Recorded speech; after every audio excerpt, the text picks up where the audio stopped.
last class, we saw the classification of our Indian art and culture in the ancient India, medieval India and modern India.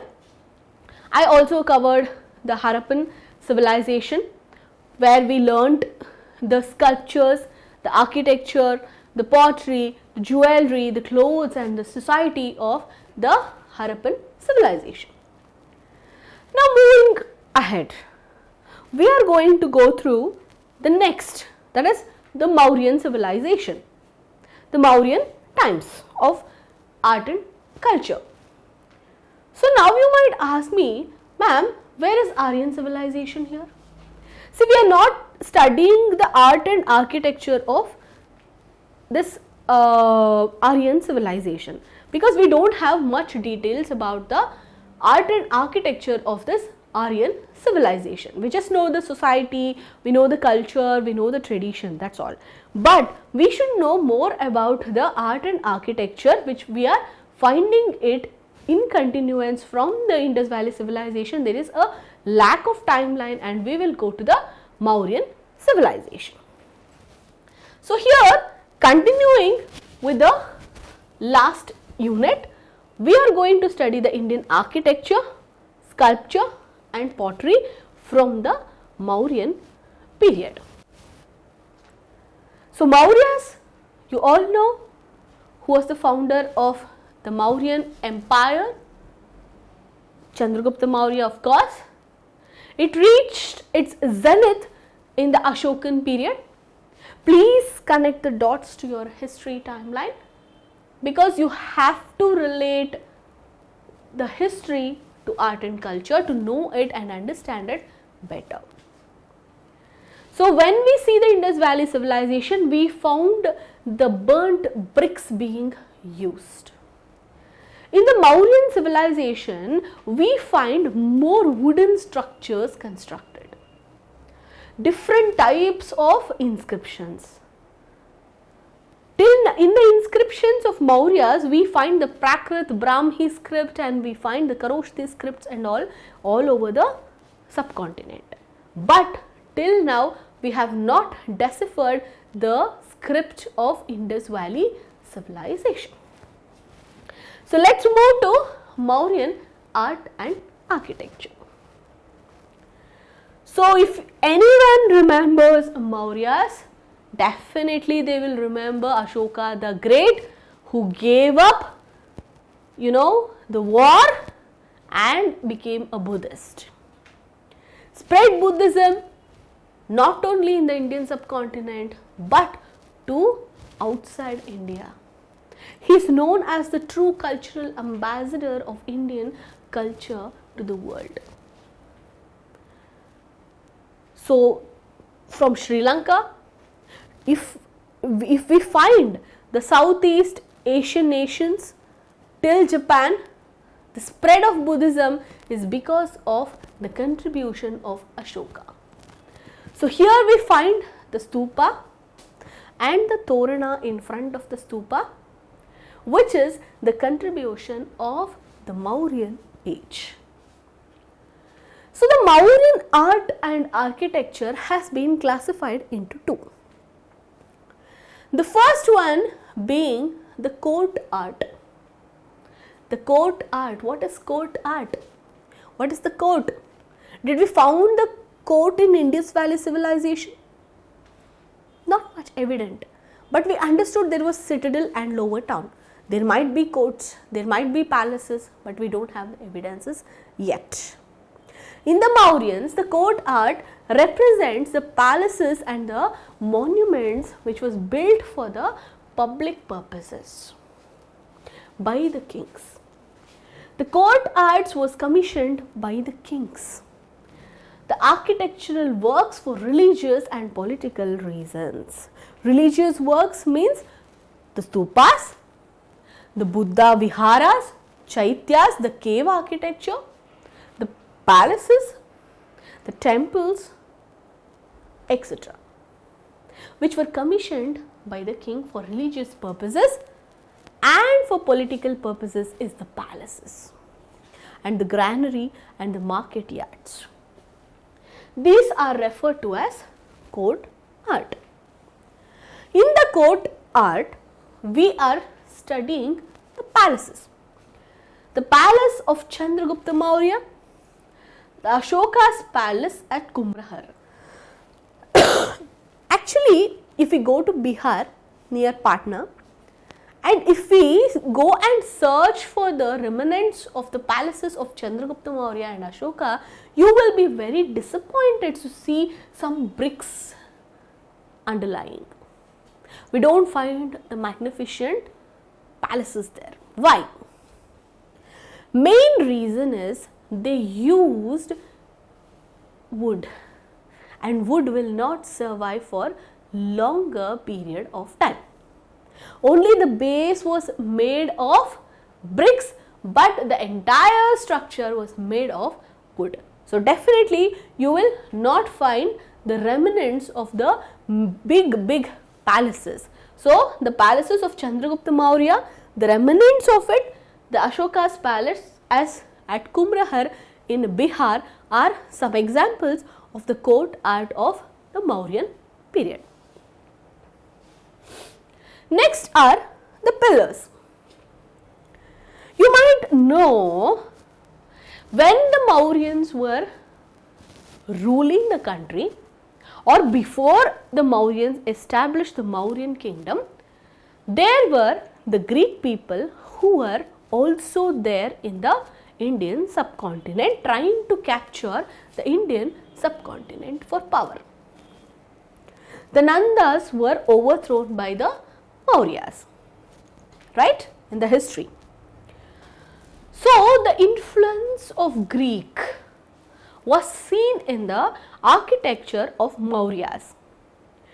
The pillars were instituted in different parts of the kingdom to talk to the people or to tell the people, instruct the people, like we have the circulars and laws, charters now which has been published by the government for the people. The same way, those times the kings used to communicate their laws, policies, their triumphs, their achievements through these pillars. These are inscriptions. There are inscriptions on pillars to commemorate battle victories or propagate imperial sermons and symbolized the state. These were commissioned by the kings. See, these pillars had inscriptions which used to say, like people those times didn't have Aaj Tak news and social WhatsApp to send the messages of the triumphs of the kings in the war. So how will people know that their king has won over the territory of other kingdom? Through these pillars, through the inscriptions. The laws were communicated through inscriptions. So they were commissioned by the kings. So it comes under court art. They are mainly made of Chunar sandstone. The Chunar sandstone was the locally available material in Bihar region, Bihar and in and around region. So the kings need not have to transfer the material from far off land and construct these pillars. So first thing you should understand, the pillars were the commissioned art of the kings. The purpose of these pillars was to communicate to the people their victories over other kings and also their laws and their regulations to the people, or some philosophies, religious things they want to communicate to the people. They were made up of Chunar sandstone and it has influence of Greek architecture in these pillars. You can understand the national emblem has been taken from this pillar. Which is this pillar? Please answer. So next, the stupas. What exactly are stupas? They are the burial mounds of the great saints or the Buddha bhikshus. If you trace, the Indus Valley civilization did not had any religion. They used to worship the nature, mother goddesses. Pashupati Shiva. There was no existence of Hindu religion.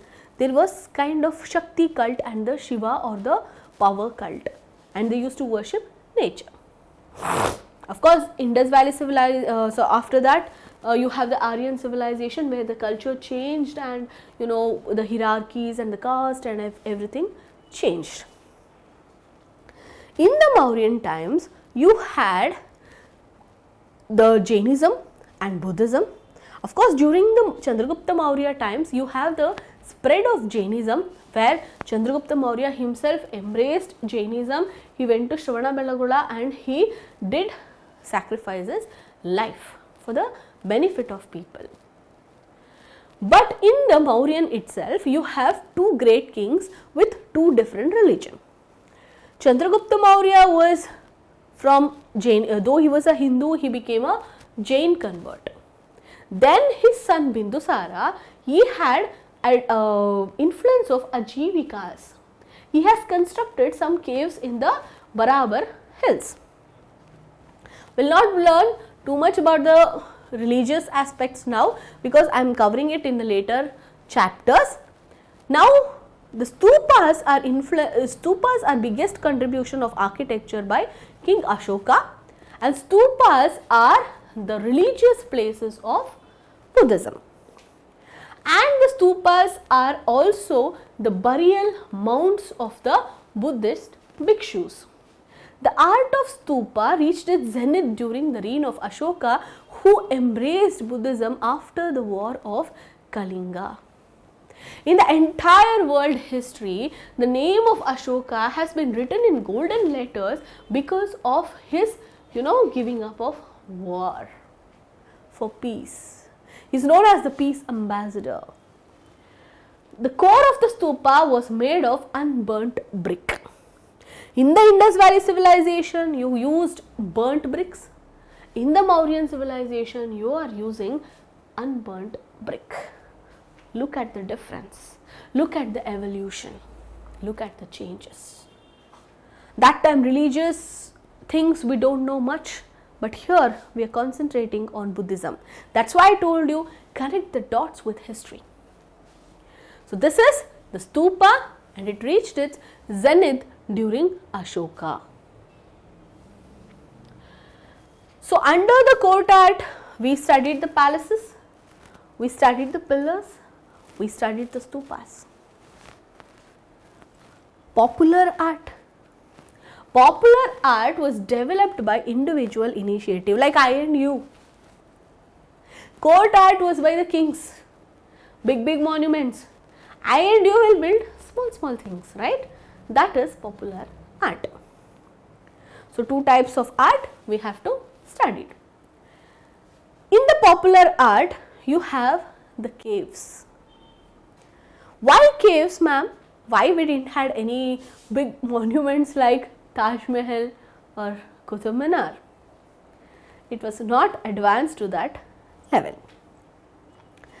So cave architecture forms a very important aspect of our art and culture, and here in the Mauryan times we have many caves which are significant for the concept of religion of Jainism and Buddhism and also Ajivika sect, because Chandragupta Maurya, his son Bindusara and Ashoka had different religions to follow. It led to the emergence of rock cut cave architectures. The rock cut cave architecture started with Mauryan kingdom. The Nagarjuna hills, the Barabar hills all have this rock cut architecture in their evolution. The caves were used as viharas. I will tell you the difference between viharas and chaityas. Chaityas are place of worship for Buddhism, while viharas were the rest places for the monks.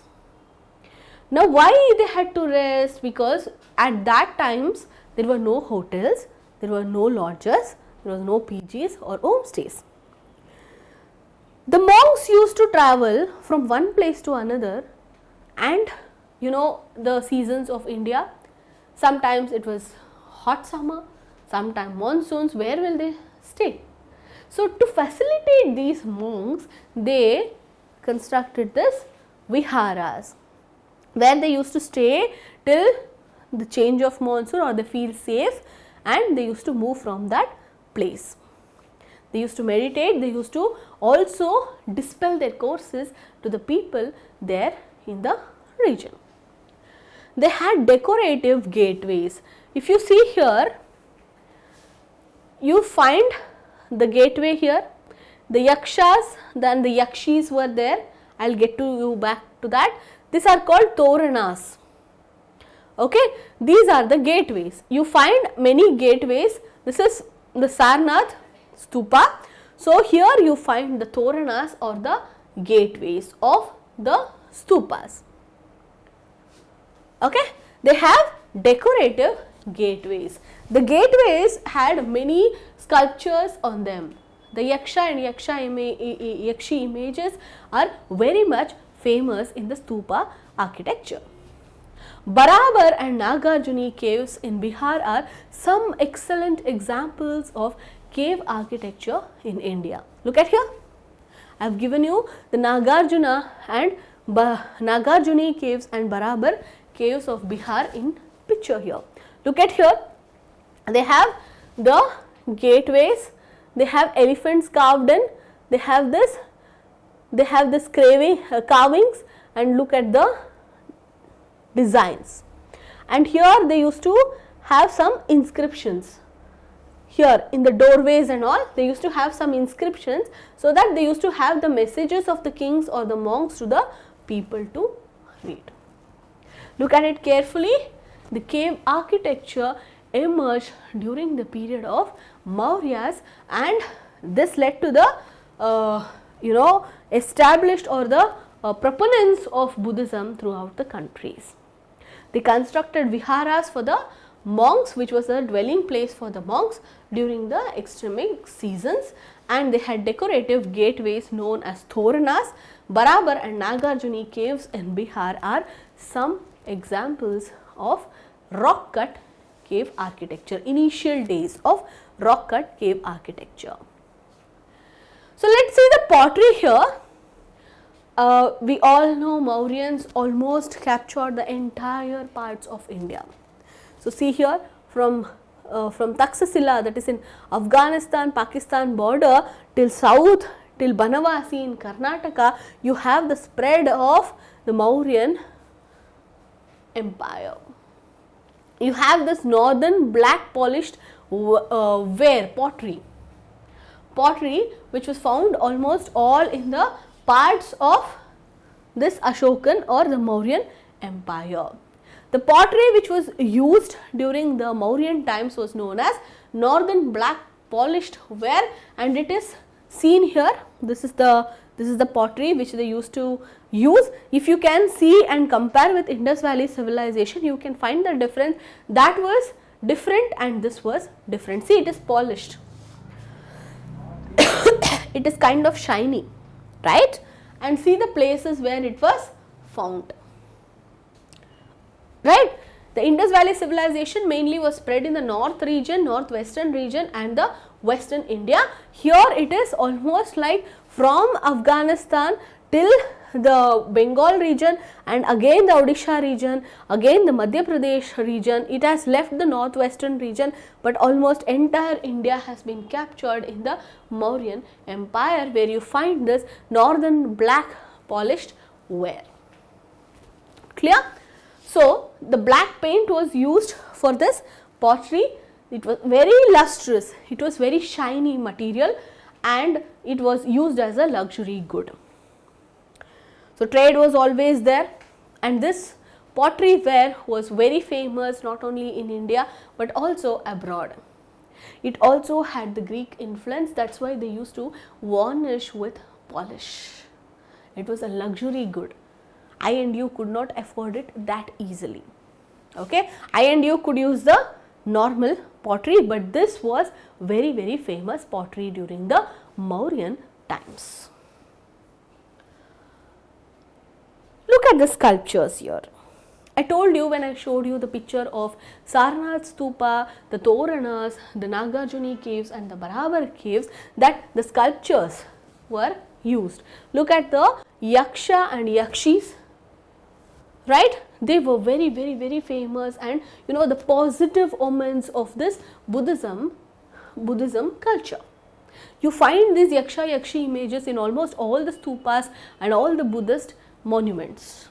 Okay, they were used to decorate the stupas. Main purpose was to decorate the stupas. Like you have this laughing Buddha at your homes, right? Why do you have laughing Buddhas? To imbibe the positive vibes.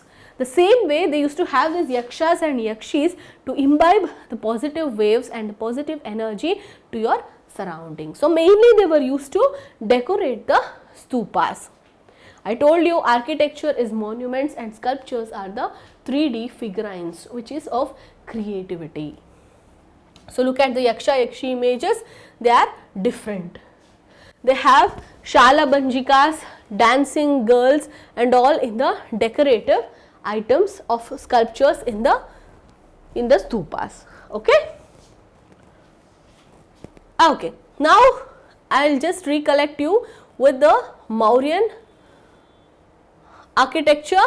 I told you there are two types, court art and popular art. In the court art, we have the stupas, we have the palaces, we have the pillars, and yes, we have till here. The popular art include the caves which is seen in Nagarjuni caves and Barabar caves, and also we have the pottery which is also known as northern black polished ware, which was very lustrous and polished, and it was a luxury good found all over the parts of Mauryan Empire and was traded outside. And the sculptures were used to decorate the stupas, mainly the Yaksha and Yakshis were used in all the Buddhist stupas and Toranas. So coming next, the post-Mauryan architecture. So you can understand how the architecture, the sculpture changed from the Indus Valley civilization to the Mauryan times. The burnt bricks were used in Indus Valley civilization, and in the Mauryans the unburnt bricks were used. It could not survive the test of time and it was all diminished. If you happen to visit the place ruled by Ashoka Chandragupta Maurya, you will be surprised that you don't find the palaces and other things because of the large use of wood material. Only the inscriptions, the pillars and the stupas remain as evidence of the rule of the Mauryan Empire. So now what happened post-Mauryan period? I also told you during the Mauryan period the influence of the Greeks was too much evident in their art and architecture and even in their lifestyles. Like the clothing, the jewelry, the polity, everything had the Greek influence in them. Now who ruled post the Mauryans and how did they contribute to the art and architecture?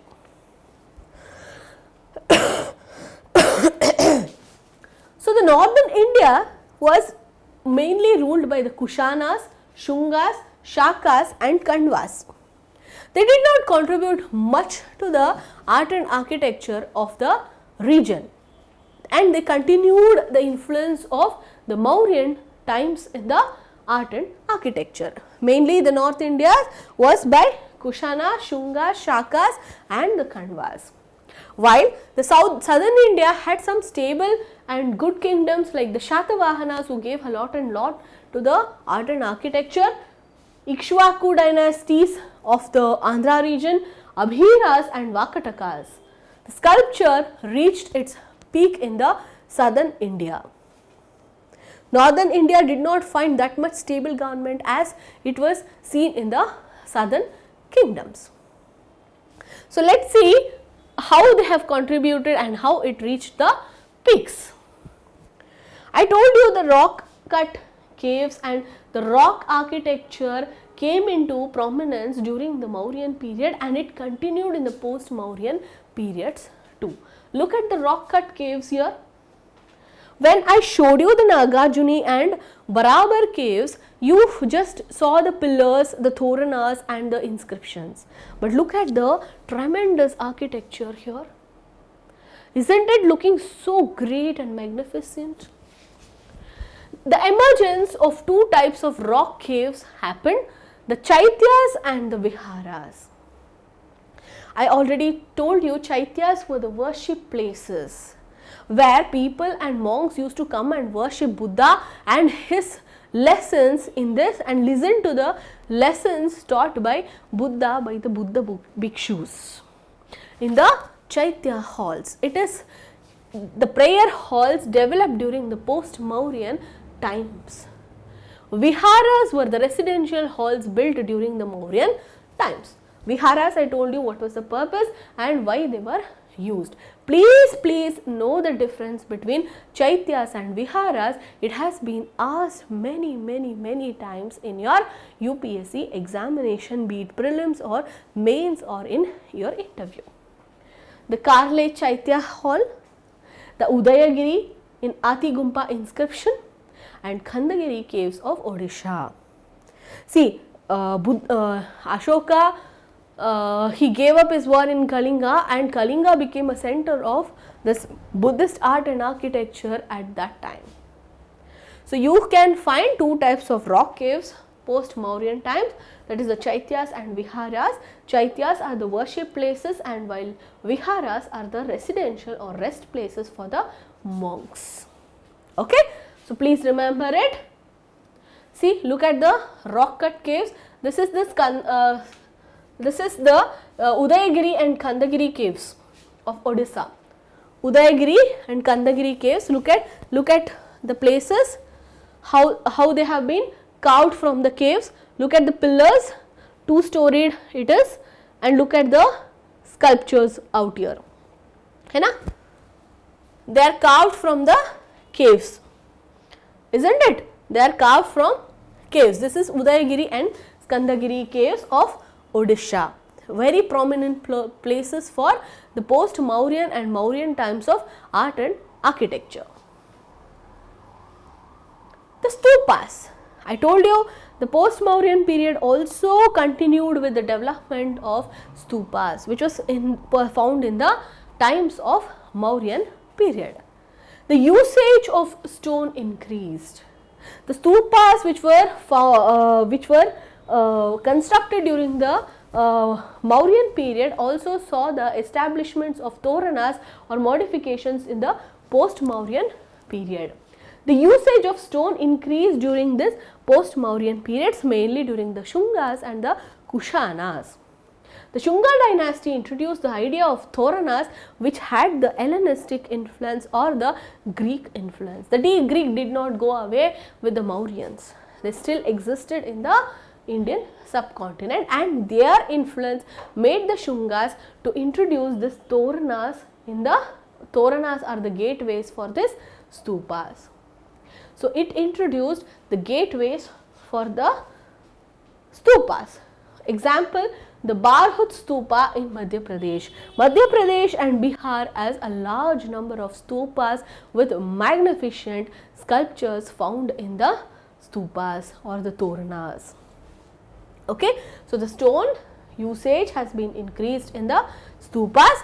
The Shunga dynasty introduced the idea of toranas which had the Greek or the Hellenistic style influence, and the example is Bharut stupa in the Madhya Pradesh. You can see here the stupas, the yakshas, the yakshis, the shalabanjikas and all, the elephants moving and the horse galloping. All these things have been seen in the toranas or the gateways. They used to carve their imagination. The sculpture reached its zenith during the post-Mauryan times. Okay, now let's go to the next, that is the development of three important schools of sculptures, the Gandhara, the Mathura and Amaravati schools of sculpture. I told you sculpture development reached its zenith during the post-Mauryan period. So three types of schools were developed, the Gandhara, the Mathura and the Amaravati. The Gandhara type of sculpture, it had the Hellenistic or the Greek influence. It was in the northwestern part of Indian subcontinent. The Mathura was in the UP, Bihar and Madhya Pradesh region, and the Amaravati was in the southern part of India, mainly in the Andhra, Telangana region of today.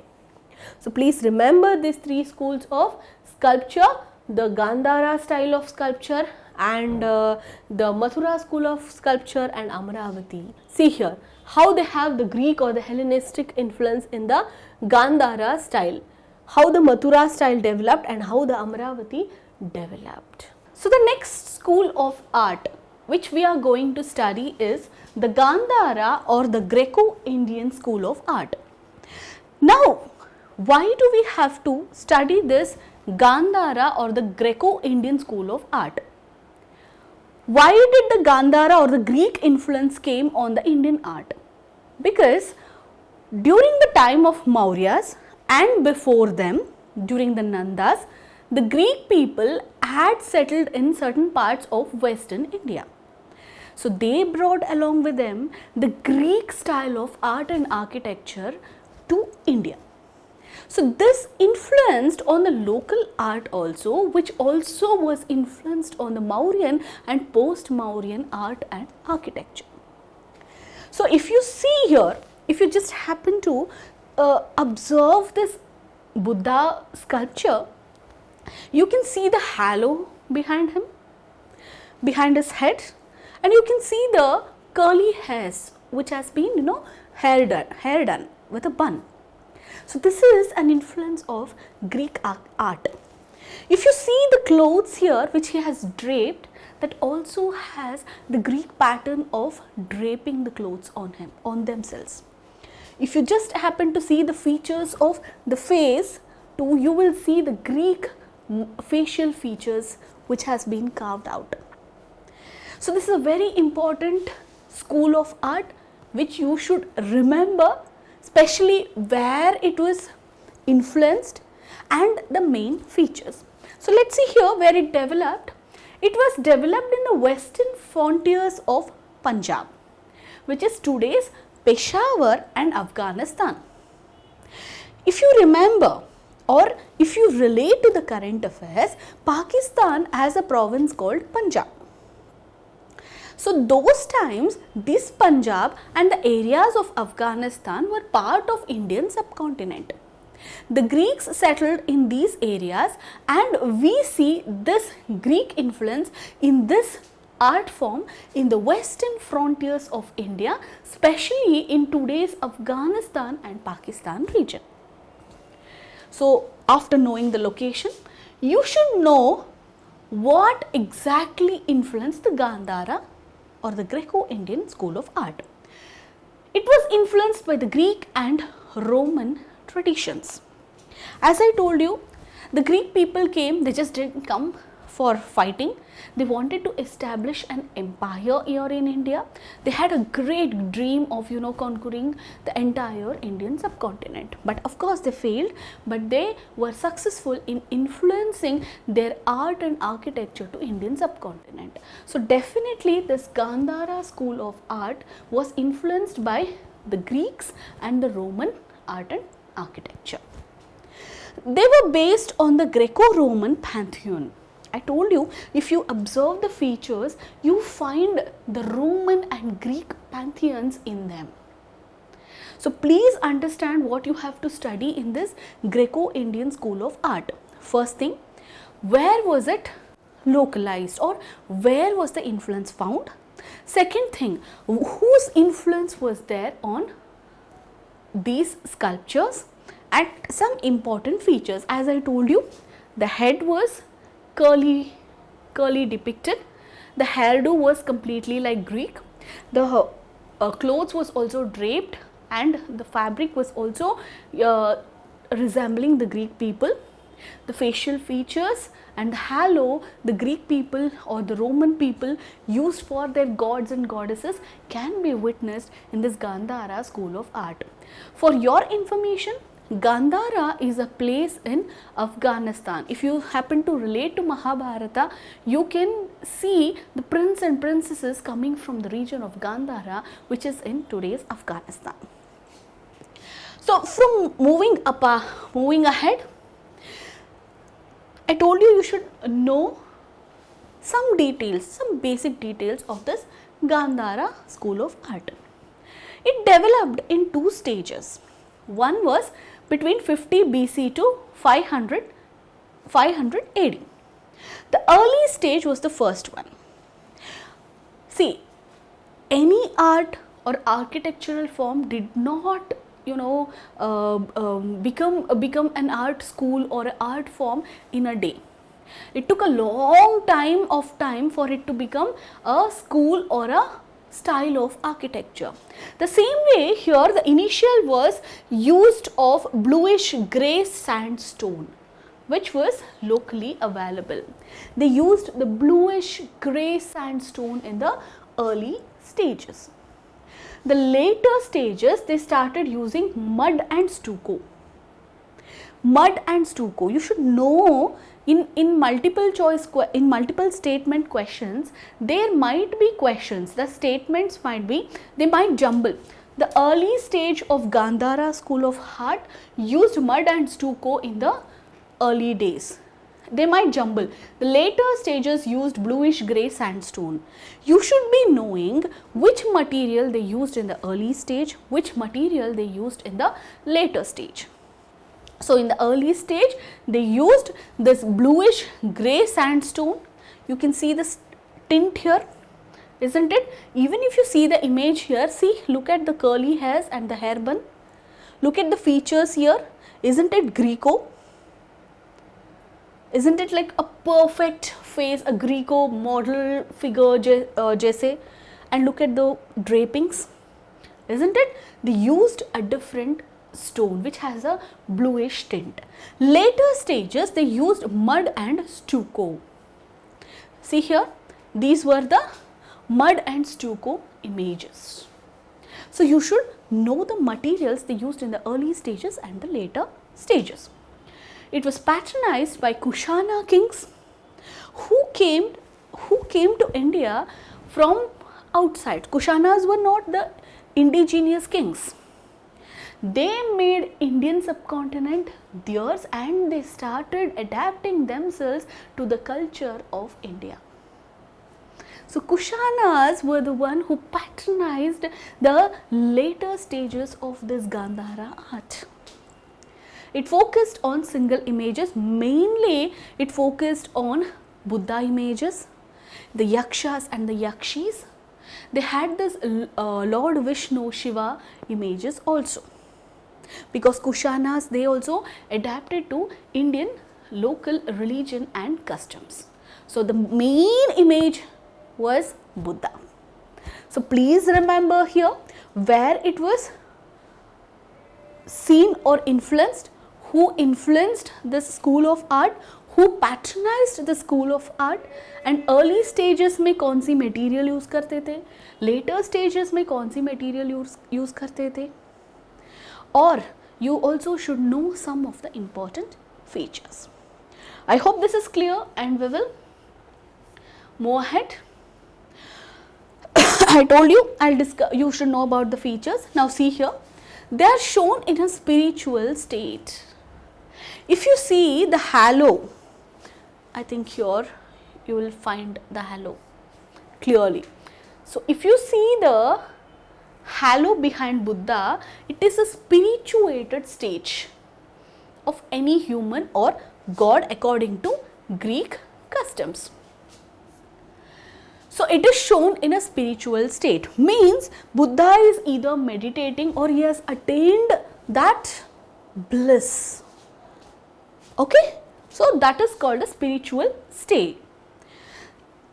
The pictures or the sculptures they carved had wavy hairs. Look at the hairs here. If you can observe, the hairs are wavy or curly and neatly tied in a bun. fewer ornaments because Greeks did not, pamper themselves with so much of ornaments. IVC, of course, I showed you the pictures of the bearded priest, the dancing girl, the mother goddesses. They wore ornaments. Both men and women wore ornaments in the Indus Valley civilization. In this Gandhara School of Art, there is minimal use of jewelry.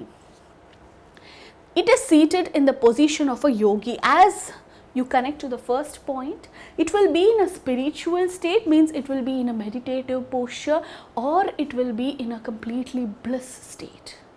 Mainly seated posture or standing posture where he is, in a very bliss and calm state. Clear?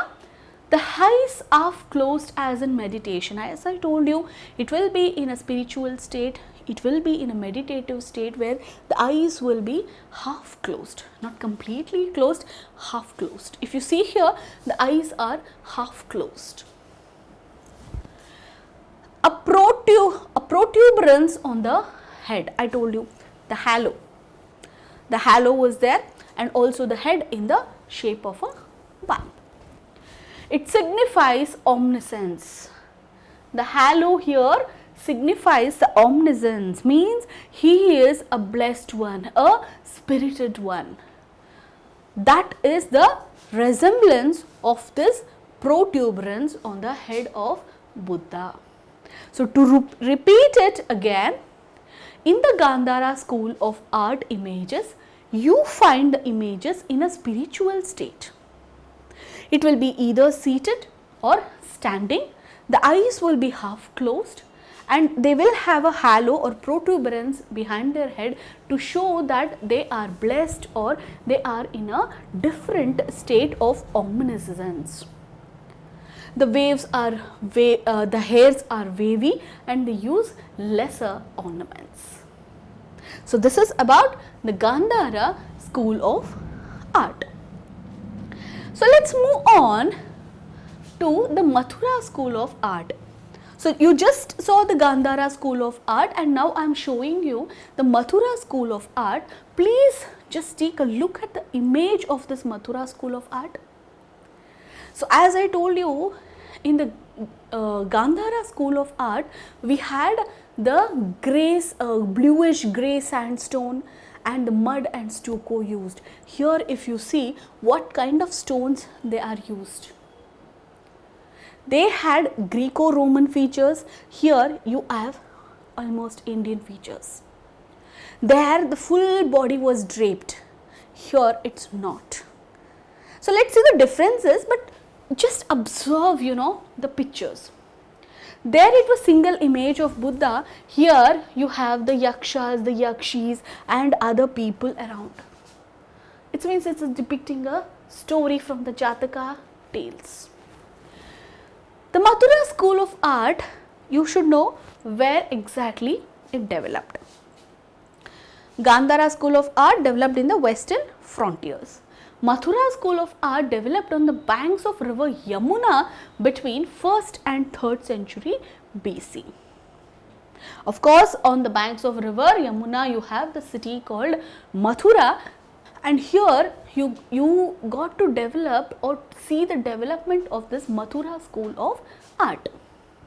So it developed in and around Mathura, Kankalithiya and Sunk places of Uttar Pradesh. Please understand, it was somewhere near the banks of Yamuna in today's Uttar Pradesh. It is of course influenced by Buddhism, Hinduism and Jainism. If you see this older or the earlier schools of art, definitely they are influenced by Buddhism, Jainism and Hinduism. See, later on stages they started recognizing Buddha as one form of Vishnu, and they considered them into the Hindu folds also.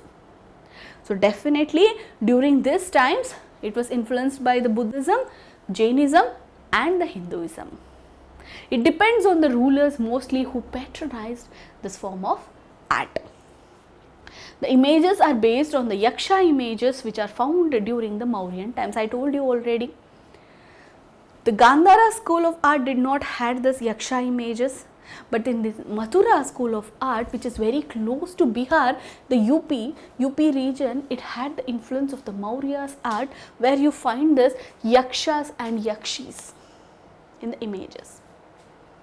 So, to summarize, it was found in the regions of UP on the banks of river Yamuna, especially in Mathura and Kanka, Lithilia and Sonk.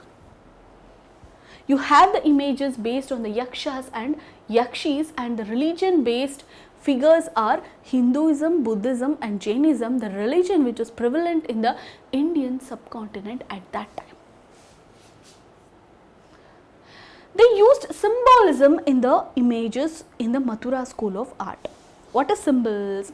See here, Buddha is using his hand, gestures, or they used to use some figures of human images or animals or leaves or some hairdo or something to show some symbol. Like Buddha is seated under a banyan tree, or Buddha is having this gesture. What it meant? It meant he is preaching a sermon or he is enlightened. So they started using symbolism images in this Mathura School of Art. It was made with spotted red sandstone. If you see the image here, you can see it is made of red sandstone. Can you make the difference between Gandhara and here? That was mud and stucco or bluish grey sandstone. Here it is made of red sandstone. Blue sandstone, red sandstone.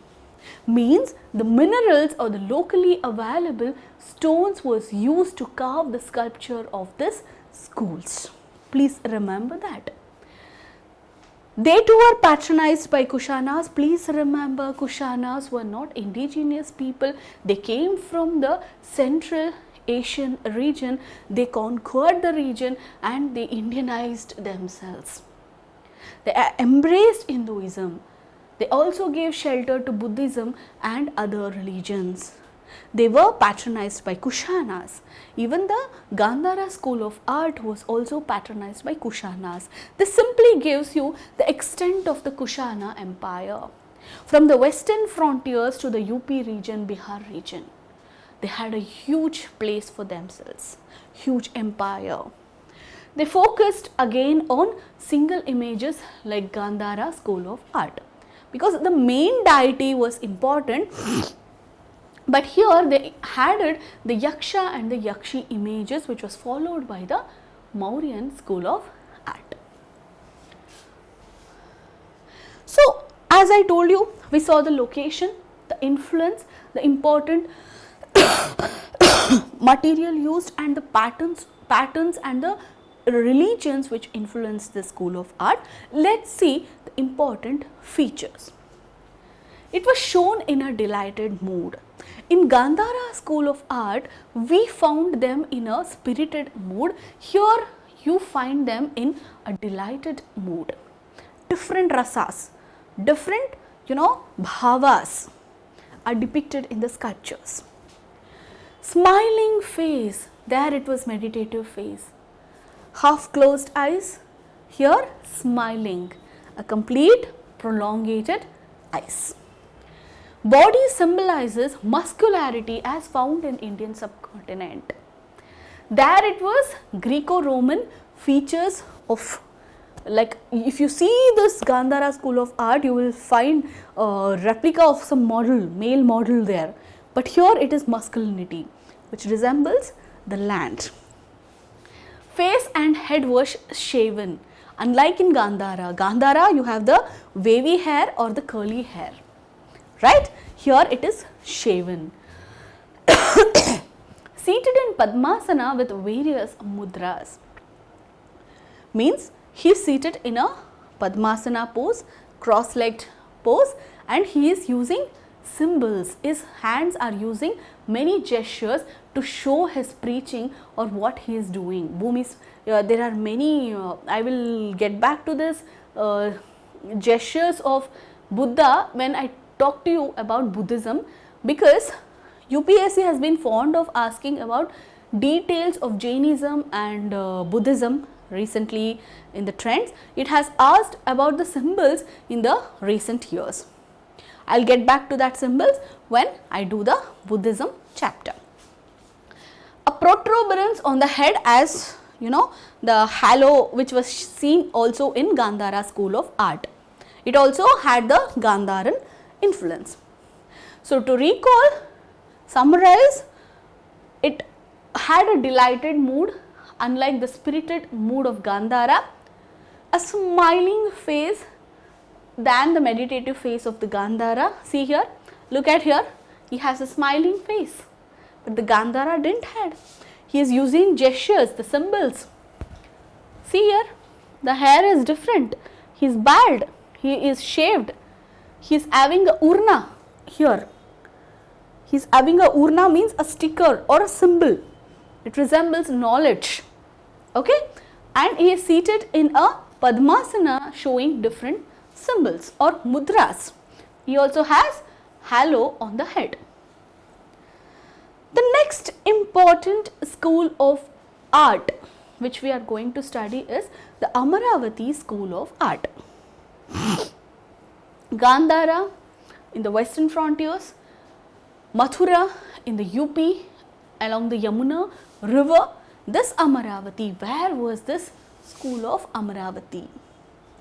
It was developed on the banks of river Krishna. See, I told you when I was teaching you about Indus Valley civilization, usually the civilization, great civilization, even today, towns, cities are, you know, situated or located on the banks of rivers because water is a great center of energy. Right? During Indus Valley civilization also, it was Indus and its tributaries.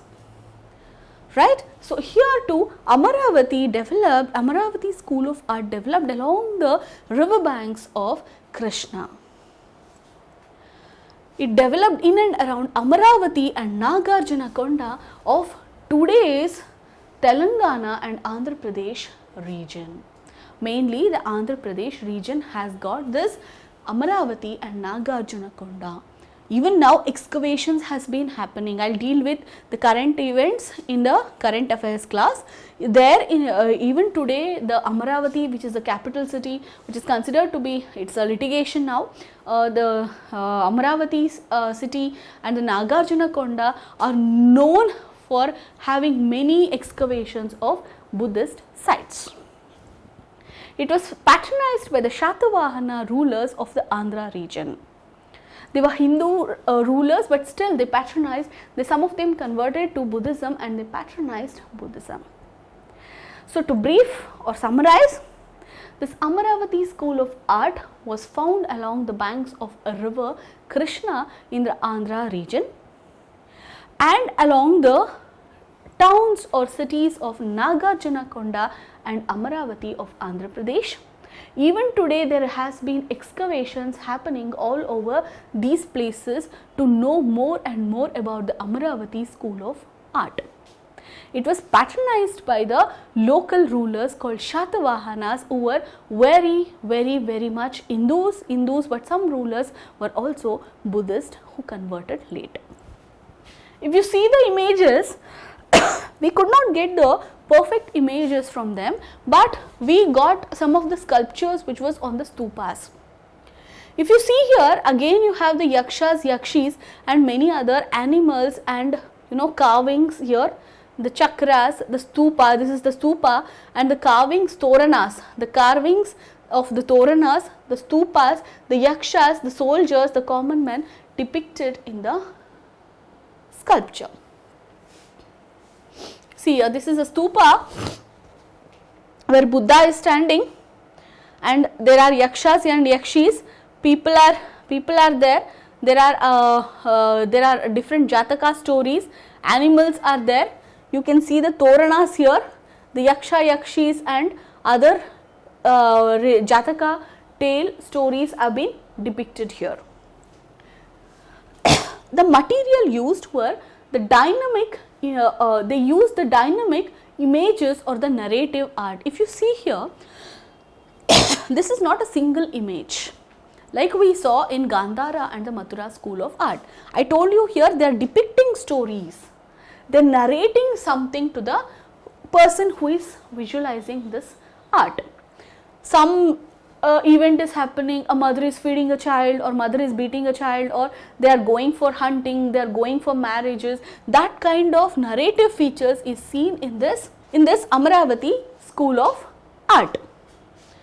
Okay, they used dynamic images or narrative art, means it was in pictographic motion, means your pictures, what you see in the cinema, was developed at that time in a different way in the sculptures. They increasingly used the Tribhanga pose. The Tribhanga pose is how your body tilt in a three shape. Chaturbhanga is four shape, four angles. Tribhanga is three shape, where you bend at your nadi or near your hip. You will bend your body and also your leg to be standing like this. So this Tribhanga they have taken from the Odissi School of Art and the Kuchipudi School of Art, which you find in the Andhra region and the border Orissa region. So the local dance form of Odisha is mainly known for the Tribhangas. The Tribhangi of Odisha has been influenced in this stupas or the sculptures. They were made with white marbles which was locally found. Usually they used to not import materials for the sculptures and all. They used to use the local items. Here they used white marbles. It showed the life of stories of Buddha and the Jataka tales. I told you it's a narrative or the story depicting form of art. Only in Amaravati School of Art you find this narrative. You don't find that in Gandhara and Mathura School of Art, because there you have only single images, but in Amaravati you have the story depicting. Please remember this, they used white marbles. It developed along the banks of river Krishna. Nagarjunakonda and Amaravati towns of Andhra Pradesh has this type of school. It was narrative pictures of Buddha's stories. So we have studied now the post-Mauryan art. That is, we have gone through the Gandhara or the Greco-Indian School of Art, where we saw where it was influenced, where it was localized, and who influenced this, who patronized this, what type of materials they used, what are the different features of these Gandhara School of Art. We also compared it with Mathuran School of Art, which developed along the river banks of Yamuna in the Mathura region of the UP, which also had the influence of the Mauryan School of Art. Then we also saw the Amaravati School of Art, which mainly was based on Buddhism, but we can also see the images of Jainism and Hinduism here. So the Gandhara School and the Mathura School had the pattern of Kushanas, and this Amaravati had the patronization of Shatavahana kings. So let's start with the Guptan art and architecture. So the age of Guptans was known as the golden period of Indian history. You all know that. I told you in my first class itself that you have to correlate the current events with the static portion. So yes, we are going to traverse through the Guptan, the golden period of Indian history and their art today. I told you the Guptan age was known as the golden period of Indian architecture. The basic form of temples was seen to be growing or moulding in the Guptan age till the Mauryan period. Till the Shatavahana period, you found the stupas. The influence of Buddhism was too much. That doesn't mean Jainism was not there or Hinduism was not there. They used to, worship in small places, in the caves. The cave architecture was dominant. But when you come to the Guptan period, you saw the construction of temple begin here. They worshipped three principal deities, Vishnu, Shiva and Shakti. The Guptans were completely Hinduism kings. That doesn't mean they disregarded Brahmanism and Jainism. But yes, they gave more patronized on the Hindu gods. The three main deities they followed was Vishnu, Shiva and Shakti. So wherever you see the architecture of these Guptan kings, you find these three images everywhere of their architecture. Please keep that in mind.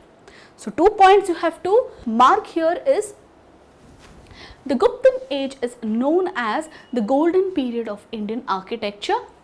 They were mainly Hindu kings and they patronized three main deities, that is the Vishnu, the Shiva and the Shakti.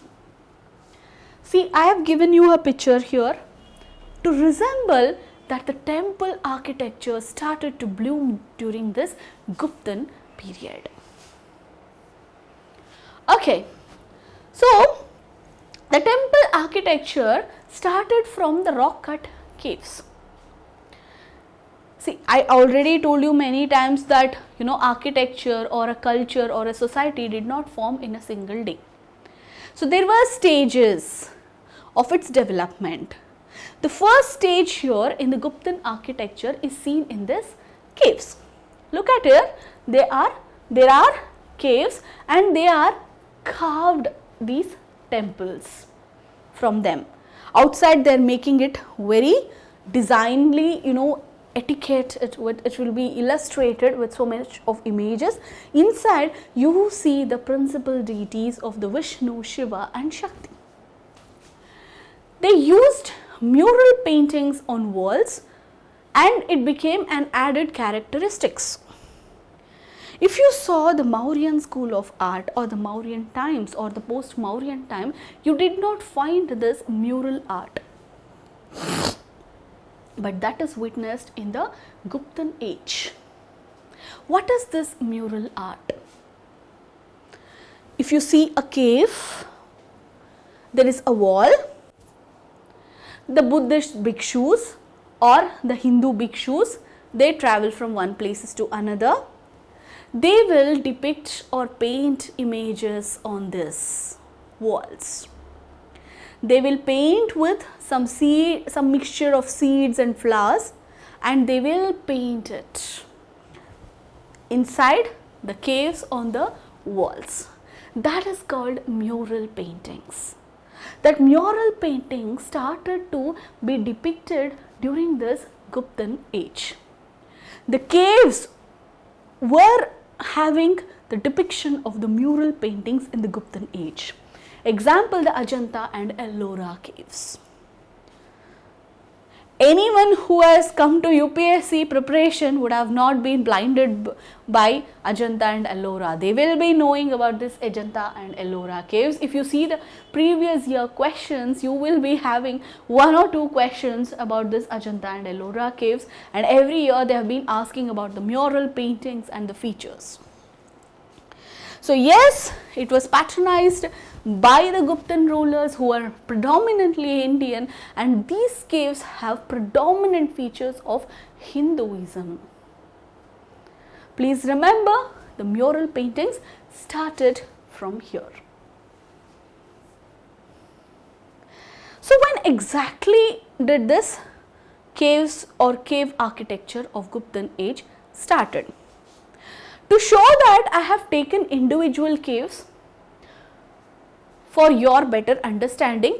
First, I am dealing with Ajanta caves. Ajanta caves are also rock cut caves. Look at here, look at the image here. It is rock cut caves.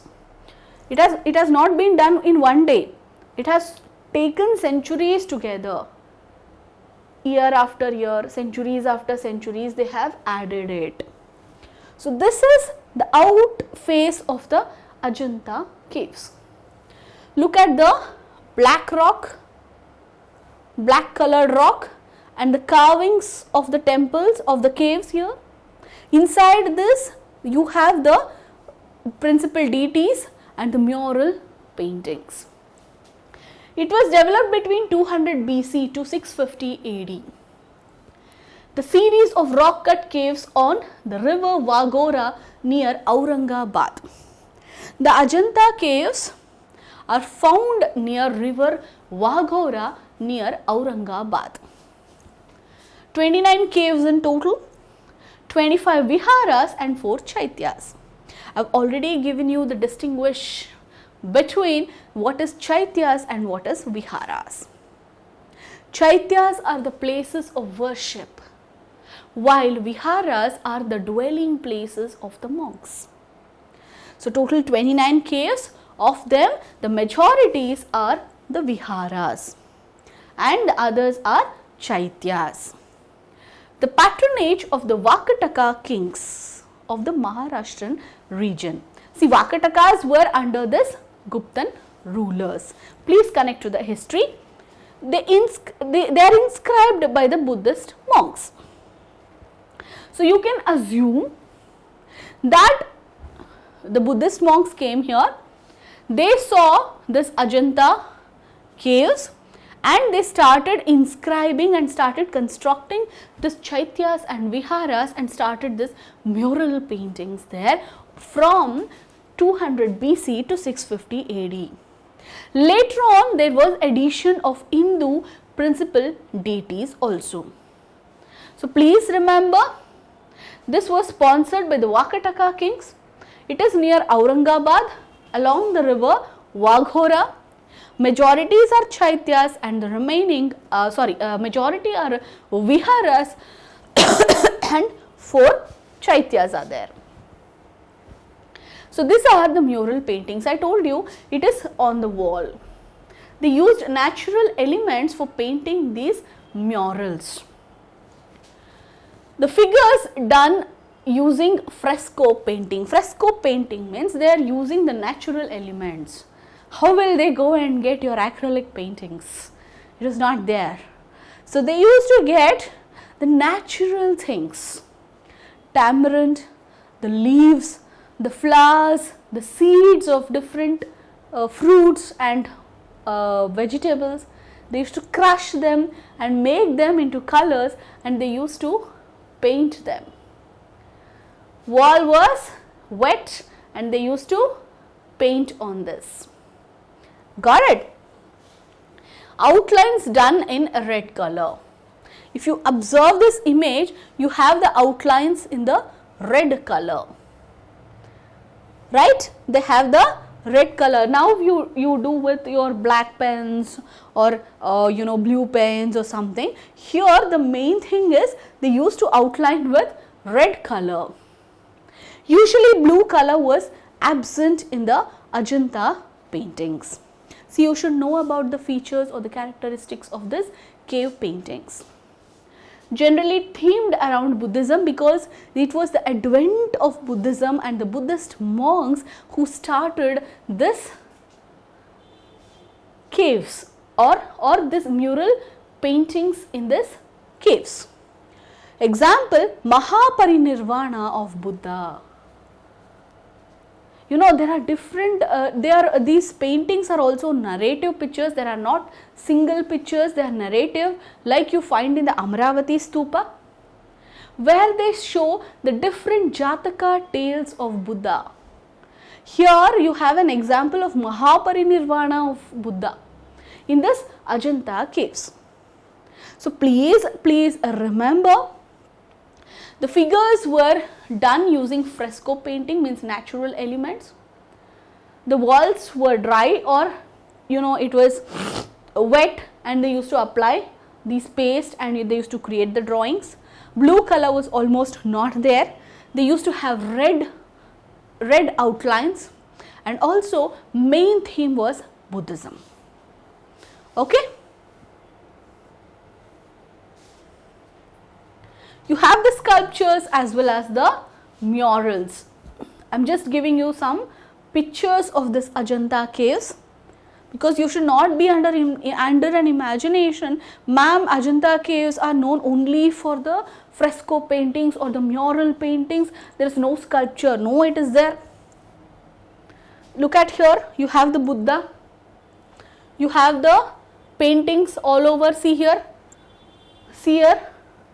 The paintings on the roof, you can see paintings on the walls also. Here sculptures are there. they are narrative. You can find different stories of Jataka tales depicted on the walls of this Ajanta caves. Next, we will go to Ellora caves. These are mostly Brahmanical. Ajanta caves were mostly Buddhism, but Ellora caves are mostly Brahmanical. This was between 5th and 11th centuries AD. The time period is very, very important because they might ask you in UPSC to arrange in time period frames. It is in the Sahyadri ranges of Maharashtra. So, Ajanta and Ellora both are in Maharashtra, and this is near in the Sahyadri ranges of Maharashtra. 34 caves, there it was 29 caves. 25 were Viharas and 4 were Chaityas. Here 39 caves, of which Brahmanical 17, 12 Buddhist and 5 Jain. In the Ajanta caves, you don't have the Hinduism and Jainism element. In Ajanta caves, you only have the Buddhism presence, but in the Ellora caves, you have 3 religion depiction, that is Brahmanism, that is Hinduism, Jainism and Buddhism. Please remember this point, very, very, very, very important. Ajanta caves, only Brahmanism. Ellora caves, 3 religion, Jainism, Buddhism and Brahmanism or Hinduism. Majority caves are Brahmanism or Hinduism. It was developed by the guilds from Vidarbha region, Tamil Nadu and Karnataka. Now, who are these guilds? Guilds are group of wealthy merchants who had money. They were traders. They used to move from one place to another, and they used to collect the money and build these caves for promotion of the religion. So, the guilds are from the Vidarbha region, Tamil Nadu and Karnataka. Please remember, at that point of time, the traders used to move from one place to another, and Buddhism, Jainism, Hinduism had spread to all the corners of the country. The Vishwakarma cave or the Carpenter's cave, Kailash temple, Ravan ki Khai. All these are found in the Ellora caves. Please remember and try to relate it. It's mainly Brahmanical. The majority are Brahmanical. 3 religion are found. They are constructed not by the rulers. Please remember, Ajanta was patronized by the Vakataka kings, and here Ellora, it was patronized by the guilds or the traders, wealthy people, merchants who travelled from Vidarbha region, Tamil Nadu region and Karnataka region. This is the Vishwakarma or the Carpenter's cave. See there the Shakti, Shiva Shakti pictures, means the Brahmanical cult was more. Are you getting my point? This is Vishwakarma or the Carpenter's cave. See here, the images of Yaksha, Yakshis are also found here. So, the Buddhist influence was also there. Or you might say, like there was Buddhist image and they upgraded to the Brahmanical too.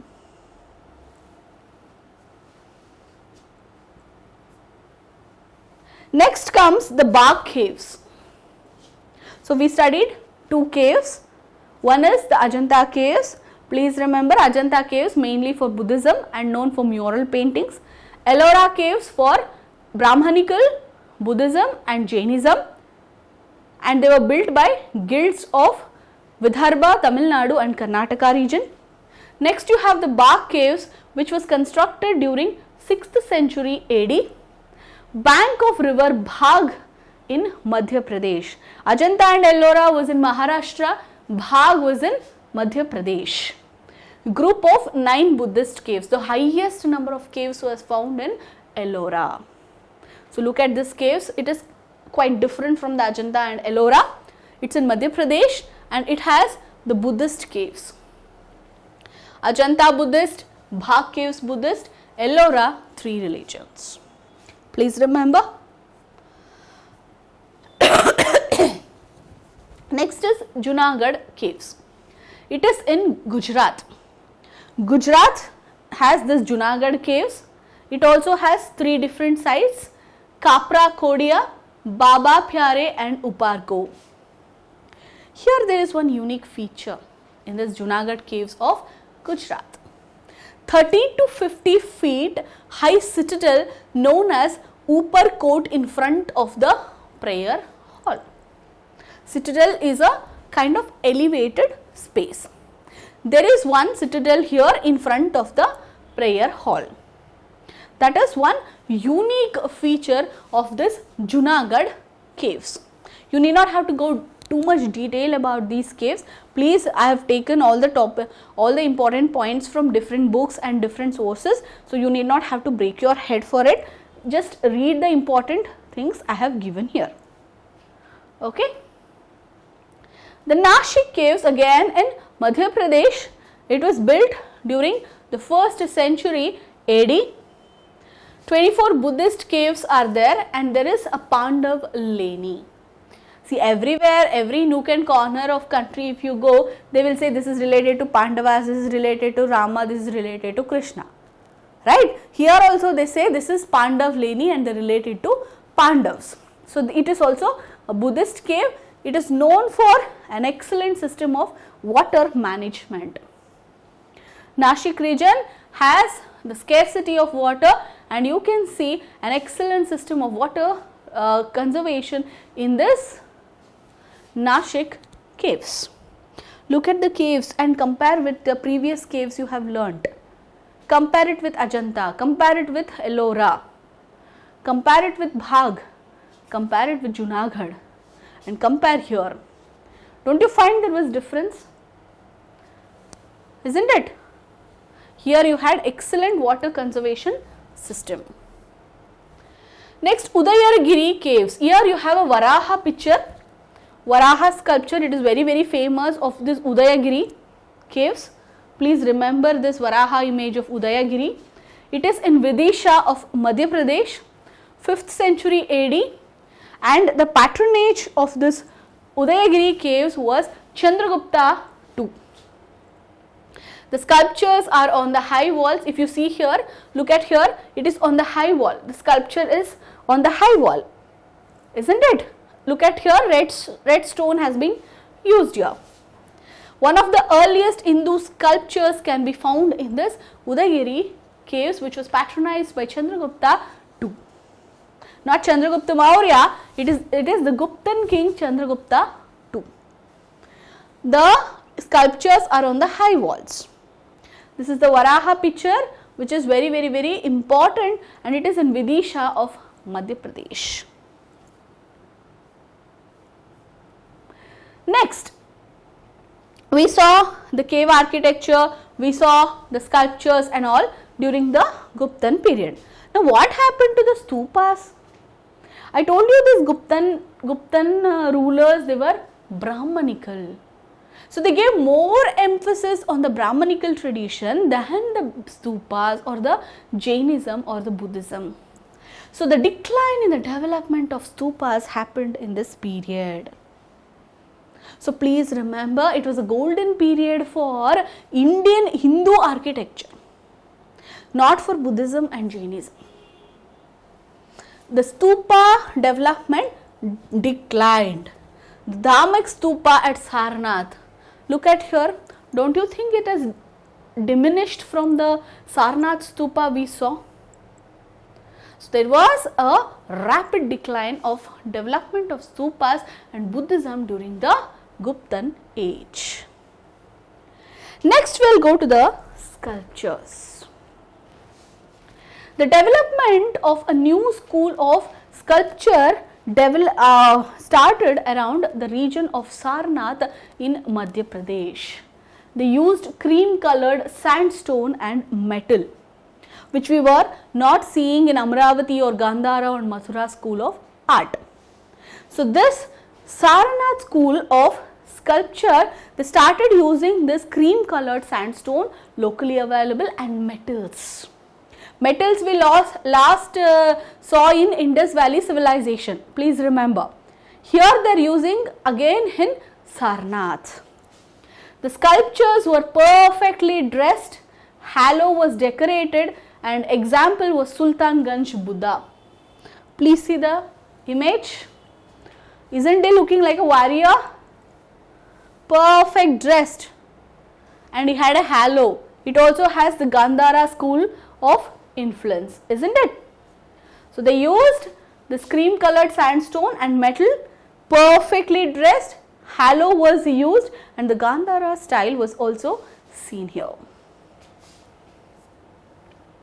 So here we spoke about the Guptan School of Art and Architecture, and we saw how the caves and the mural paintings developed, the decline of stupas, and also the the school of sculpture, which was this near Sarnath, which was developed during this Guptan age. Please remember, they were Brahmanical and they gave more focus on Brahmins. So Ajanta caves, Madhya Pradesh, Ellora caves, Madhya Pradesh, Sahyadri ranges. The Vakatakas patronized the Ajanta caves. You find the mural paintings more of Buddhist caves. You have more number of viharas than the chaityas, and you should know the Ellora caves, which was built by the guilds of Vidarbha, Tamil Nadu and Karnataka. It had more Brahmanical in that. So the Nabha caves, Nashik caves and all, you should just know the basic of them, whether they were Brahmanical or Buddhist or what. So thank you so much. We will continue with the next chapter.